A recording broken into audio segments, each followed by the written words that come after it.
Hello, class. So we're entering the final part of the semester. If you notice in the modules, I combined week 15 and week 16 kind of into one, and that's really what we're going to be covering. Instead of having a comprehensive final like a test that you have to take, your final for this class is going to be your presentation. So the purpose of this video and PowerPoint demonstration is not to bore you with a long PowerPoint that you have to watch. The point of this is to really give you the tools at hand to do a great job presenting. I want to give you the mechanics and some basics about public speaking. Before getting started and watching this, if you haven't viewed the demo presentation that I did that's on this module, then I would go ahead and pause this for now, go back to that demo presentation, go ahead and watch it, because there are some really specific things that I did that you're going to need to be able to do in your presentation. So watch, it's really cool, it's really fun. I play a little guitar, so hopefully you'll enjoy that. But more than that, there's some mechanics that I want you guys to take with you when you record yourself, do it in presentation on a topic of your choice.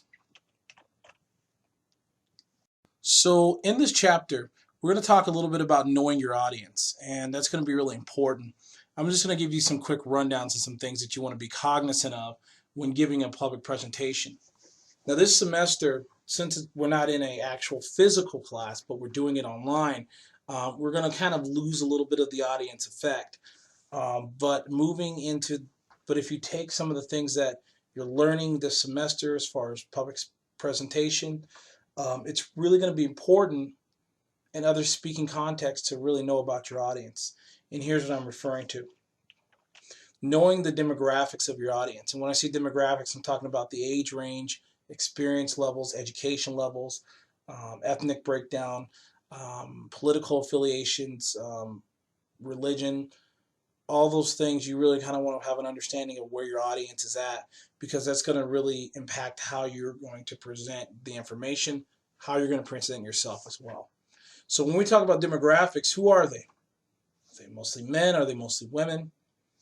Are they in their early 20s or in their upper 40s? Are they conservative? Are they liberal? Are they educated? Are they uneducated?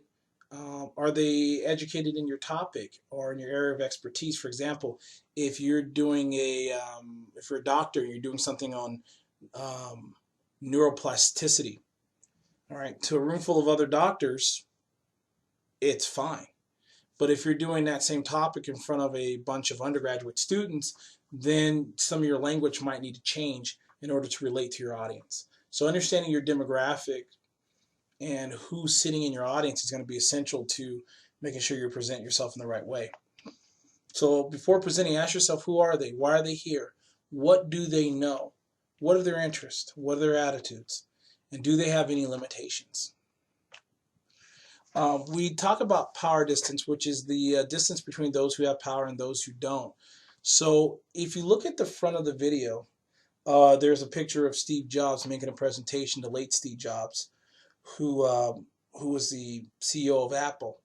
And you can see that, and I don't know how many of you follow Apple launches when they launch a new product, but it's very informal. They wear jeans, they wear black T-shirts, and they launched the demo of these Apple products. And there's a reason why they dress that way. It's not just because they like jeans, but it's also an attempt to be relatable, take something that's very technical and make it very approachable. And so when you're looking at power distance, knowing your audience, all right, is wearing a suit going to bear to connect you to an audience in certain situations at a job interview? Most certainly. But maybe in other situations it may not. So like, for example, I, as an instructor, have a very low power distance. I'm very approachable. So in my classes, I wear jeans, I'll wear a shirt, and my style's very casual. There's other professors who don't. They wear, tie, dress slacks, dress shoes every single day, and that's just where they feel comfortable. So you have to really consider, how do you want to relate to your audience and be able to present yourself accordingly. All right, moving on, knowing your audience. So when you talk about knowing your audience, you're talking about a few things, and you want to consider, some of this reiterates the last slide we just did, but some of this might be new information that might help you. So when choosing a topic, ask yourself, how relevant is your topic? Why do audiences need to know about your topic? So you need to come out and say, hey, this is important because what? All right. And then ask yourself, will you be able to interest your audience in your topic? If you find yourself saying, no, this is not very interesting, then really start considering how you can engage them in a way that gets their interest, or pick a different topic. And how much does your audience already know? So I'm sure you guys are familiar with the term jargon.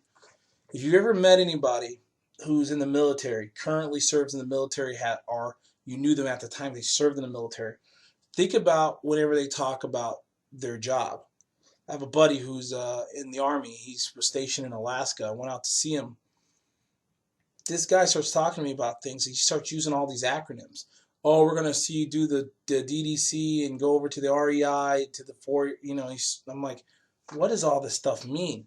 And he has to break it down. Oh, well, we use this acronym for this, or we use this acronym for that. And because he's in the military, he has expert knowledge in certain areas and certain languages that I don't know about. Okay, think about whatever you're going to present on. Maybe you're going to present on something that is interesting to you, but maybe your audience may not have that much of an idea about. So make sure you break things down in layman's terms, because they may not know everything that you know. And you want to make sure that your language is still connecting them to the material that you're going to talk about. Also, beware of the setting and time. In this presentation that you're going to do, once you read the instructions and you watch the video on how to do it, you really want to make sure that you're limiting your presentations to no more than 7 minutes. So make sure you're aware and practice so that you can keep going and get through your entire presentation within that time frame. So we're going to talk a little bit about Aristotle's rhetorical models. All right, so I don't know if you are familiar with Aristotle's rhetorical models. Some of you guys might have heard phrases like ethos, pathos, and logos. So we're going to talk about that. So ethos is credibility. Does the audience find you credible and respectable? So in the presentation that I included in this module, ask yourself, how do you think that I came across credible? All right, where did my credibility lie? And how was I able to demonstrate that I was credible and respectable to talk about the topic that I talked about? All right, so think about that after you watch the video, and then ask yourself that question. I think it's pretty obvious on what the answer is. Pathos, appeal to emotion. So what does the audience believe? What are their feelings on an issue? And then also logos, can you provide logical argument regarding your position? So if you're going to do something on like smoking cessation and how it's important for people to quit smoking, and you just sit there and say, hey, you should quit smoking because it's a really, really, really good idea and cigarettes are stinky, that's not really providing the proper logos to support that argument or to appeal to change, right? But if you sit there and say that the American Cancer Association finds that 70% of all heart or lung related cancer is a direct result of tobacco use, that is much more impactful as far as getting people to sit there and say, hey, I actually got to make this change because they appeal to my sense of logic. All right, so that's what we mean by logos. So when if you're going to do something on like recycling or something socially grounded, maybe think about adding logos, logical appeals, and data to support your claim. So you're not just out there saying it just because you feel it's important, but you really have some data to go behind it. So during your speech, the speech that you're going to do and upload through Canvas, is you're going to go ahead and record your speech. And it's going to be on a topic of your choice. Okay? And you're going to follow this template. Like I said earlier, you want to watch this demo speech that I gave. And I also included in this module a file. It's a speech template. And what you want to do is you want to print up the template and go ahead and put in it things about your speech. Use that template as a guideline for doing your speech. Okay? And what you're going to see is it's going to kind of make you use this type of format. And this is the same format I used in the demo presentation that I gave, which is your introduction, your main point 1, your main point 2, and your conclusion. If you really look at the speech that I did, it followed this example precisely. And also, if you think about this format, it's a lot like an essay. So essentially, you're doing a speech essay. But I think it's much more dynamic when you add in certain parts. So let's look at the introduction. So in regards to your introduction, here's what your introduction is going to contain. It's going to contain these elements. So this is what I'm looking for in your speech. It has to have these elements in order for you to get full points on your introduction. It needs to have an attention-getting introduction. Okay, it could be a video clip. That's more relevant for my in-person classes to show that. If you're doing it online, you may not be able to show a screen behind you for a video clip or something like that. But maybe a demonstration or a quote or a spoken word or maybe even statistics. For example, let's say you were doing something on texting and driving, and you were to sit there and say, 1 out of 3 fatal accidents today occur as a result of distracting driving, particularly text message. Today, we're going to talk about texting and driving. That is a really good opening statement to open up a presentation. So think about, how do you want to engage or provoke your audience to really think about the topic that you're giving? So I want you to really work on and think about having an attention-getting introduction. Then the next thing I want you to include is a statement of credibility. Why should we listen to you? All right. If you're going to do something on, let's say you've been working at, it's a good place to think at. Maybe you've been working at Starbucks and you want to do your presentation on Starbucks, for example. So statement of credibility would be something as simple as, I've been working at Starbucks for the last 2 years and I have a tremendous amount of experience on the different product lines that Starbucks offers. I hope that makes sense. So your statement of credibility is just saying, why should we listen to you? And you don't have to say, you should listen to me because. Just sit there and say, hey, I worked for Starbucks for 2 years. Or, hey, I've been